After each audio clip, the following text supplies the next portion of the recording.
Hello friends, how are you all? I hope you are doing well and I'm Monica. I welcome to you all in my channel Simplify Your Learning, where I try to make your learning easy and interesting. So here I'm back with the next session of pollution of air and water. What is air and water? So this is part 2 and the topics which we are going to discuss in this are the case study of Taj Mahal and the acid rain, which is very important factor of our life. Okay, so just see what is this. This is Taj Mahal. As you all know, I know आपको सबको पता है कि ये ताज महल है, but it is not like this right now. It is like this. Yes, earlier it was like this, complete white. As we all know कि हमारा pride है, it is included in the 7 wonders from the side of India. And now it has become like this. ये अपनी beauty को धीरे धीरे खोता जा रहा है. What is the reason behind it? क्या नहीं जानना चाहोगे आप? जो आपके इंडिया का, जो हमारे इंडिया का प्राइड है, जो हमें प्राइड करता है, जिसको देखने के लिए इतने सारे लोग दूर दूर से आते हैं. That what is the symbol of love? What is the symbol of love? But अब ये symbol of love की कंडीशन देखो क्या हो रही है. Can you see? So this is what? Why it is happening? It is happening just because of the air pollution. Yes. जो छोटे छोटे आप एयर पोल्यूशन इधर उधर फैला रहे हैं ना, या हम भी जो फैला रहे हैं, उस एयर पोल्यूशन का इतना बड़ा इम्पैक्ट हमारे सामने है. क्यों हो रहा है ये, कैसे हो रहा है, ऐसी कौन सी फॉर्म है एयर पोल्यूशन की जो कि इससे इम्पैक्ट कर रही है. सो हम डिस्कस करते हैं सबसे पहले कि कौन है इसके लिए सबसे ज्यादा रिस्पॉन्सिबल. हालांकि हम सब थोड़े थोड़े रिस्पॉन्सिबल है, but so the reason for producing the pollutants means कौन सी ऐसी फैक्ट्रीज हैं जो कि उस ताजमहल के आसपास स्टैब्लिश्ड है और जिनकी वजह से कि बहुत ह्यूज अमाउंट में पॉल्यूटेंट्स जो है वो प्रोड्यूस हो रहे हैं एनवायरनमेंट में, एंड कौन है जो इन्हें खराब कर रही है. ठीक है, so the factories as we all know कि जो आगरा है वहां पर ताजमहल है. ठीक है, तो आगरा के आसपास ऐसी बहुत सारी फैक्ट्रीज हैं, इंडस्ट्रीज हैं जो कि उसको नुकसान पहुंचा रही है, जो कि वहाँ के एयर को पोल्यूट कर रही है. ठीक है, तो वो कौन सी है, जैसे कि रबर प्रोसेसिंग है, वहाँ के ऑटोमोबाइल्स हैं, केमिकल्स हैं. द मोस्ट इम्पॉर्टेंट पार्ट जो या रोल जो प्ले करती है that is Mathura oil refinery. So what these factories are doing, actually they are emitting some gases which are harmful for our environment, and they are making this air pollutant. And these gases not only making air pollutant but pollution, but also they are mixing with water and making this water in the form of acid. Okay, how? Just see, acid rain क्या है, means acid. मैंने अभी आपको बोला कि rain को acidic बना रही, means acid rain. Okay, so what is the acid rain. अब मैंने आपको बोला था कि ऐसा कौन सा फैक्टर है हमारे एयर पोल्यूशन का जो कि सबसे ज्यादा इसको इफेक्ट कर रहा है हमारे ताजमहल को, दैट इज एसिड रेन. वो क्या है, एसिड रेन है. तो इस एसिड रेन की वजह से जो है वो बहुत ज्यादा हालत खराब हो गई है हमारे इस ताजमहल की. ठीक है, तो क्या है acid rain? Pollutants like sulfur dioxide and nitrogen dioxide, ठीक है, liberated into the air by industries react with water vapor. अब ये क्या करते हैं, ये emit करते हैं इस तरह की गैसेस को. अब as we all know कि जो गैसेस होती है they are lighter in weight, so they go up in the sky, ऊपर जाएंगी. एंड ऊपर क्या है, ऊपर क्लाउड्स है, क्लाउड्स में क्या है, वाटर वेपर्स है, डस्ट पार्टिकल्स है. तो ये वाटर वेपर से क्या करेगी, रिएक्शन करेगी, and they form sulphuric acid and nitric acid. क्या बनाती है वो, sulphuric acid and nitric acid बनाती है. तो ये जो सल्फ्यूरिक एसिड और नाइट्रिक एसिड होता है ये अब वाटर में मिक्स हो गया. ठीक है, तो now our rain has become acidic. जो रेन है वो जिसमें अब न्यूट्रल वाटर आ रहा था नीचे, now it is not neutral any more, it has become acidic water. So this is called acid rain. Acid rain. तो यानी कि एसिड रेन किसकी वजह से हुआ, अगर ये एसिड्स नहीं होते तो एसिड रेन नहीं होती. अब ये एसिड कैसे हुए, क्योंकि इंडस्ट्री से क्या निकला, सल्फर और नाइट्रोजन के ऑक्साइड्स निकले. तो उन्होंने क्या किया, उन्होंने वाटर वेपर से रिएक्शन किया. अगर ये फैक्ट्रीज इनका प्रोडक्शन इस तरह से रखती, क्लीन रखती, तो इनसे ये प्रोड्यूस नहीं होते, ये एमिट नहीं करती। अब जब एमिट नहीं करती तो एयर पोल्यूटेंट नहीं होती और इस तरह से एसिड भी स्प्रेड नहीं होता। ठीक है, तो जो एसिड रेन है उसके लिए रिस्पॉन्सिबल कौन है? एयर पोल्यूशन ही तो है। So ultimately we can say कि एयर पोल्यूशन की वजह से क्या हो रहा है, our Taj Mahal is getting disturb, उसका कलर जो है वो खराब हो रहा है। ठीक है, उसका कलर जो है वो येलोइश हो रहा है या ऑफ वाइट हो रहा है। Earlier it was complete white but right now it is not like that as you could C.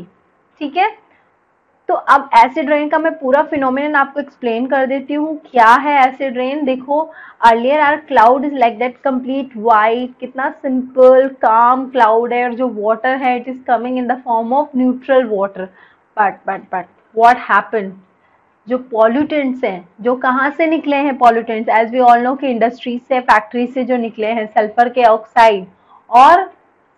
Oxide और नाइट्रोजन के ऑक्साइड। ठीक है, NO2 हो सकता है, NO हो सकता है। तो इन्होंने क्या किया, इन्होंने रिएक्शन की किसके साथ? वाटर वेपर के साथ।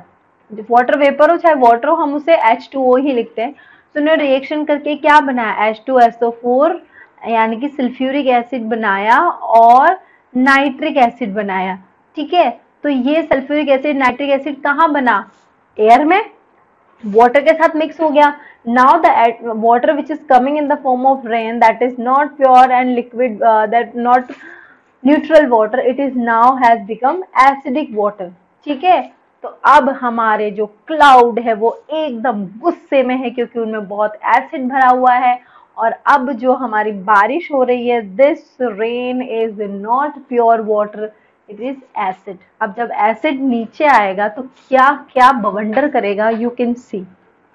ठीक है, अब पूरा प्रोसेस देखो। These are the factories, factory से क्या एमिट हो रहा है, नाइट्रोजन के ऑक्साइड, सल्फर के oxide, they are going up in the sky, they are reacting with the H2O, then they are making HNO3 and H2SO4, then they are coming in the form of water to the earth, and this is harmful for the plants, for the non-living things, for the living things, for the animals, for the aquatic animal, सबके लिए क्या है, ये harmful है।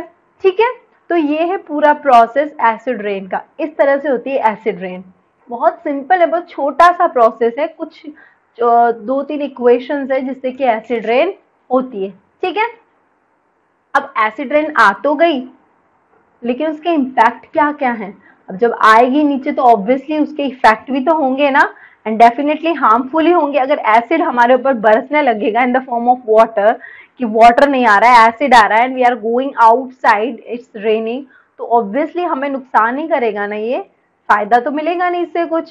ठीक है, तो क्या क्या इसके इफेक्ट है एसिड रेन के, हार्मफुल इफेक्ट्स, वो हम डिस्कस करेंगे।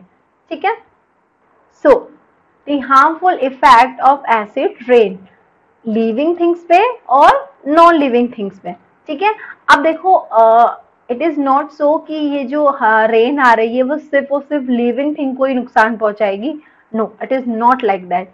ये नॉन लिविंग थिंग्स को भी उतना ही नुकसान पहुंचाते हैं। उसका इतना बड़ा एग्जाम्पल मैंने आपको स्टार्टिंग में ही बता दिया कि ताजमहल जो है, जो कि हमारा मॉन्यूमेंट है, उसको कितना बड़ा नुकसान पहुंचा रही है। ठीक है, तो ये लिविंग थिंग्स को और नॉन लिविंग थिंग्स को, दोनों को ही नुकसान पहुंचाती है। सो कैसे पहुंचाती है? First we will discuss about the plants. Living things में आते हैं प्लांट्स।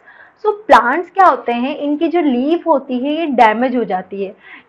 जितनी भी हमारी क्रॉप होती है वो क्रॉप सारी खराब हो जाती है, बिकॉज उनकी लीफ जो है, उनके फ्रूट जो होते हैं, जो क्रॉप होती है जिसको कि हम आगे यूज करते हैं, that crop and that leaves gate damaged just because of this acid rain. Second thing, जो सॉइल होती है वो अपनी फर्टिलिटी को लूज कर देती है just because of this acid rain. क्यों? क्योंकि उनकी एसिडिक प्रॉपर्टी बढ़ जाती है। It is not neutral any more, वो अपनी एसिडिक प्रॉपर्टी को बढ़ा देती है। उनका पीएच स्केल जो है वो कम हो जाता है, पीएच लेवल जो है वो कम हो जाता है, यानी कि एसिड में कन्वर्ट हो जाती है। अब आपको पता है कि एसिडिक अगर सॉइल मिलेगी, एसिडिक वाटर मिलेगा, तो क्या कोई प्लांट ग्रो कर पाएगा? नो, वो ग्रो नहीं कर पाएगा, because the plant want neutral water, they don't want acidic water. Second thing, जितने भी एनिमल और ह्यूमन बीइंग होते हैं उनको क्या होती है, ब्रीदिंग में डिफिकल्टी होती है इसकी वजह से उन्हें स्किन की डिजीज हो जाती है, बिकॉज एसिड है, एसिड अगर हमारे डायरेक्ट कांटेक्ट में आएगा तो definitely it will get harmful for us, ठीक है। Next is aquatic life. As we all know, aquatic life मतलब कि life which is related to water, completely related to river, pond, like sea, ocean.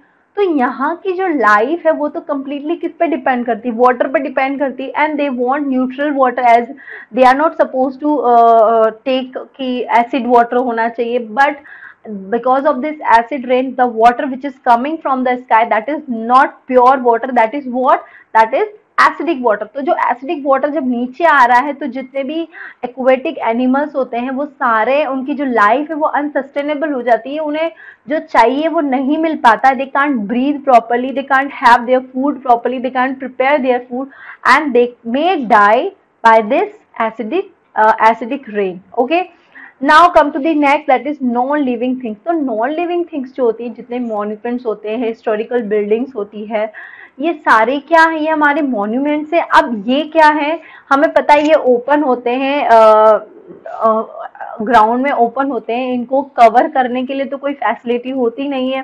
तो जब rain होगी, जब धूप होती है, जब क्लाउड होते हैं, जब विंटर होता है, ये सब कुछ सहन करते हैं, एज वी ऑल नो कि करते हैं ना।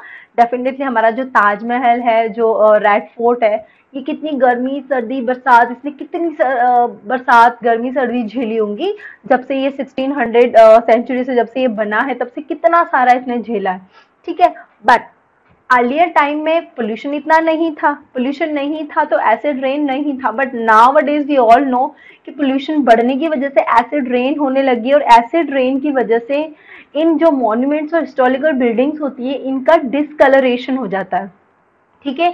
क्योंकि जो एसिड होता है वो एसिड क्या करता है, जिससे ये बने होते हैं उन सब्सटेंस से रिएक्शन कर देता है, उनको कोरोड कर देता है, ठीक है। तो आप ये देख सकते हो कि ये जो स्टैचू है इसकी क्या कंडीशन हो गई है, just because of the acid rain. और जो ताजमहल है उसका कलर भी चेंज हो रहा है, किसकी वजह से, एसिड रेन की वजह से, ठीक है। तो these are the effects, as we can say, harmful effects of acid rain। and now अब हमें पता लग चुका है कि कैसे जो ये एसिड रेन है ये हमें नुकसान पहुंचा रही है, सारी actually all the things are getting disturb just because of this acid rain. तो क्या हम इसे कंट्रोल कर सकते हैं? Yes, definitely we can control it. So कैसे हम कंट्रोल कर सकते हैं? The first point is clean combustion technology. हम जो कंबशन टेक्नोलॉजी है वो क्लीन यूज करें, जैसे कि हमें जितनी अमाउंट में जितनी गैस जो है वो निकलनी चाहिए उतनी ही निकले, कोई अनवांटेड गैस जो है वो कंबशन से एमिट नहीं हो। तो हमें क्लीन कंबशन टेक्नोलॉजी का यूज करना चाहिए। कंबशन मतलब किसी भी चीज का जलना होता है, केमिकल रिएक्शन के थ्रू किसी भी चीज का जलना is called combustion. You will discuss in the combustion chapter, don't you worry. Next is using pollution control equipments. Yes, we can use the equipments which can control the pollution. Yes, we can not make it zero pollution, but yes, we can control it at least at some limit we can control it. So हमें control करना चाहिए, ऐसे equipments को use करना चाहिए कि हम कम से कम pollution spread करें। नेक्स्ट है कि हम जो कोल है उसको रिप्लेस कर सकते हैं नेचुरल गैस से, रिन्यूएबल एनर्जी रिसोर्सेज से जो भी हमारे पास अवेलेबल है। जैसे कि हम coal like in the villages nowadays also they are using coal and dung cakes for the preparing food, but what we can do, we can just use natural gas, CNG and LPG for the vehicle and for the cooking purpose। so उससे pollution जो है वो बहुत कम हो जाता है। हम liming कर सकते हैं लेक्स एंड सॉइल की। लाइमिंग मतलब क्या होता है कि मैंने आपको बोला कि जो एसिडिक रेन होती है वो क्या कर देती है, इनको एसिडिक फॉर्म में कन्वर्ट कर देती है, यानी कि इनका जो एसिडिक प्रॉपर्टी होती है उसको बढ़ा देती है। एंड हमें पता है कि न ही किसी एक्वेटिक एनिमल को और ना ही किसी भी प्लांट को एसिडिक सॉइल या एसिडिक वाटर की जरूरत होती है। तो हमें क्या करना है, हमें इनकी एसिडिक प्रॉपर्टी को खत्म करना है, या हम कह सकते हैं कि हम इन्हें न्यूट्रल कर सकते हैं।